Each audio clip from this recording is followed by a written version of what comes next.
I'd like to acknowledge the Commissioner for his wise advisory and counsel to the Board to the malicious utterances that might be made without contemplation of the impact of them that might threaten not only the security of Nevada but the nation. As one knows, or should know, if they are knowledgeable in what the common law is, our First Amendment liberties and freedoms are not protective to the point of being able to utter fire in a theater or to light the fuse to dynamite inside a powder keg of political action. Further, under the National Defense Authorization Act, uttering a terrorist threat implying that people demonstrating, expressing their First Amendment right and duty to protest unlawful actions of the federal government precisely qualify as a terrorist threat and an impact on their First Amendment rights and liberties of freedom of speech. Jurisdictional questions concerning lands that affect everybody in Nevada are at question here. In fact, earlier you mentioned we're giving 85% of monies that are going to be expended for the lands that are being sold here in Clark County, which was never in the original contemplations of the Sierra Nevada range that was converted into the state of Nevada, which was formerly Utah territory, which before the southern half of the state was not even included in that constitutional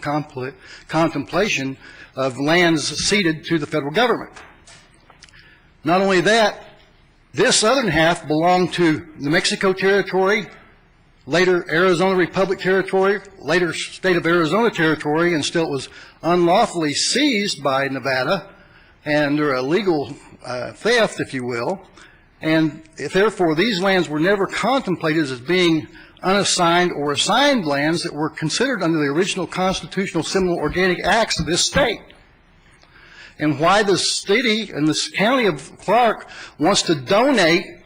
85% of lands and profits to be realized from the sale or leasing of them to the Federal Bureau of Land Management, a private foreign-owned corporation, is beyond me for contemplation. And why one of our council members is allowed to embarrass, endanger, threaten the economy, and has a high official position on the Las Vegas Convention Center Bureau, which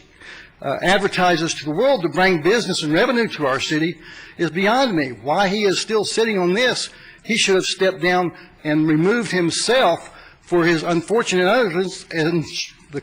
the board likely should have requested a competency examination for him, because whatever he did lit the fuse to an awful lot of people and enraged people and brought a lot of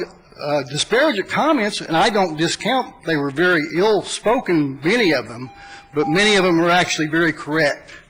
Thank you. Thank you for your time.